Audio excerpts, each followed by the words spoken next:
Bonjour à tous, la leçon d'aujourd'hui portera sur l'ascension du Christ au ciel. Donc, dans l'évangile de Jean, chapitre 16, Jésus annonce à ses disciples à travers un discours qui est assez parabolique qu'il ne restera pas pour longtemps avec eux et qu'il retournera au ciel avec le Père. Donc, voici certains versets qui prouvent cela. Donc, le premier verset est le verset 7 et il va comme suit. Cependant, je vous dis la vérité, il est avantageux pour que je m'en aille, car si je ne m'en vais pas, le consolateur ne viendra pas sur vous, mais si je m'en vais, je vous l'enverrai. Donc, dans ce verset, il introduit le chemin vers l'ascension et il explique en quoi cette ascension-là sera avantageuse pour eux, puisqu'il enverra, dans le fond, le Saint-Esprit vers eux. Puis, c'est la promesse du Saint-Esprit. Le prochain verset est le verset 16, qui va comme suit. « Encore un peu de temps, et vous ne me verrez plus. Et puis, encore un peu de temps et vous me verrez parce que je vais au Père. Donc ici, on voit que le Seigneur les prévient qu'il part bientôt vers le Père au ciel à nouveau. Et le dernier verset que j'ai choisi dans le fond dans le chapitre 16 est le verset 28 qui va comme suit. Je suis sorti du Père, je suis venu dans le monde, maintenant je quitte le monde et je vais au Père. Donc c'est assez clair qu'on voit que ce verset-là explique vraiment qu'il va retourner au ciel puis qu'il va partir bientôt.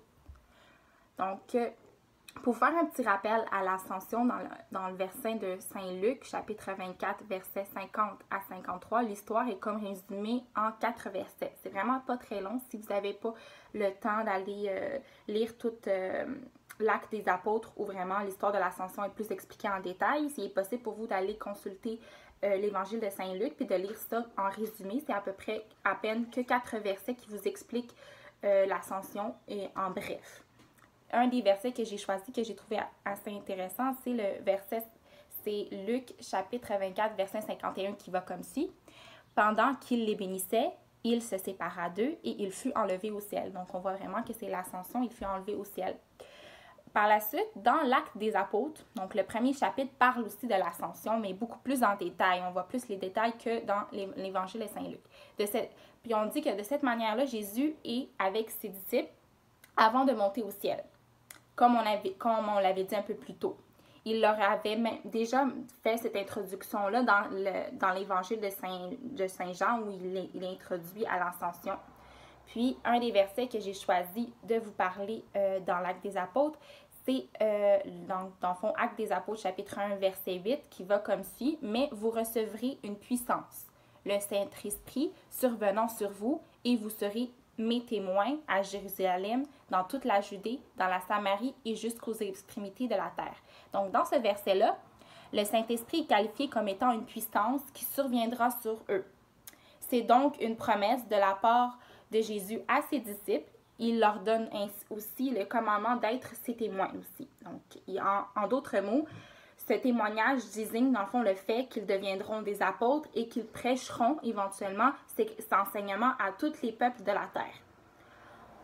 En ce moment, dans le verset, dans le fond, 9 aussi, et le verset 9 dans le chapitre 1 de l'acte des apôtres, montre dans le fond que Jésus va monter au ciel, puis le verset 9 va comme ci. Après avoir dit cela, il fut élevé pendant qu'il les regardait et une nuée le déroba à leurs yeux.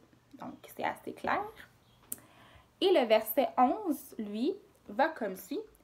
Ce Jésus qui a été enlevé au milieu de vous reviendra de la même manière que vous l'avez vu, allant au ciel. Donc, ça, on voit que c'est une introduction à la deuxième venue du Christ, donc à la fin du monde. Puis, c'est la promesse, dans le fond, c'est la deuxième promesse, donc c'est la promesse de la vie éternelle. La première promesse, c'est celle que j'ai expliquée tantôt, qui était la promesse du Saint-Esprit. Elle, c'est la promesse de la vie éternelle auprès de lui.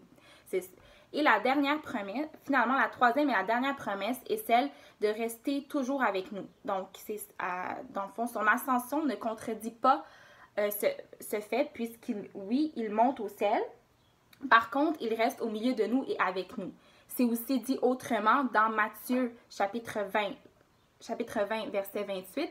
« Et enseignez-leur à observer tout ce que je vous ai prescrit. Et voici, je suis avec vous tous les jours jusqu'à la fin du monde. » Donc, comme je vous ai expliqué, On va juste répéter ça encore quelques fois. Il y a comme 3 promesses dans l'ascension qui ont été dites. La première, c'est la promesse du Saint-Esprit, qui a été dit dans Actes des Apôtres, chapitre 1, verset 8.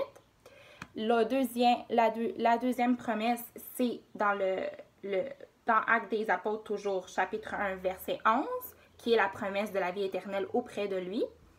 Et la dernière et troisième promesse, c'est l'enfant, la promesse qui nous promet d'être toujours avec nous, même s'il retourne au ciel avec le Père, il est toujours avec nous, auprès de nous.